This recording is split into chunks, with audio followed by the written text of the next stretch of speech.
السلام علیکم ورحمۃ اللہ وبرکاتہ۔ بسم اللہ الرحمن الرحیم۔ کیا 12 ربیع الاول کی تاریخ درست ہے اور میلاد کب سے شروع ہوا ہے؟ عبداللہ لاہور سے۔ اس کا جواب یہ ہے کہ حضور صلی اللہ علیہ وسلم کی تاریخ ولادت میں مختلف اقوال ہیں۔ 8 ربیع الاول کا قول یہ راجح ہے۔ ایک قول 12 کا بھی ہے جو کہ عوام میں مشہور ہے۔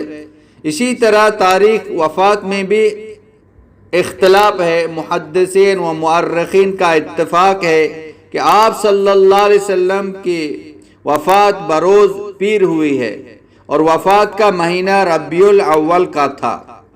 البتہ تاریخ کی تعین کے بارے میں مختلف اقوال منقول ہیں، جن میں زیادہ مشہور قول 12 ربیع الاول کا ہے۔ تاہم یہ قول محل اشکال ہے۔ محققین کے نزدیک آپ صلی اللہ علیہ وسلم کی تاریخ وفات 2 ربیع الاول ہے، اگرچہ اس میں 7 اور 8 کے اقوال بھی ملتے ہیں، اور 12 ربیع الاول کا قول علامہ ابن کثیر رحمۃ اللہ علیہ نے نقل کیا ہے، لیکن اس میں سے 2 ربیع الاول کا قول راجح ہے۔ یوم ولادت رسول صلی اللہ علیہ وسلم کو عید کے طور پر منانا صحابہ کرام رضوان اللہ تعالی عنہم اجمعین، تابعین اور تبع تابعین کے دور میں کہیں مذکور نہیں ہے اور نہ ہی کسی شرعی دلیل سے ثابت ہے۔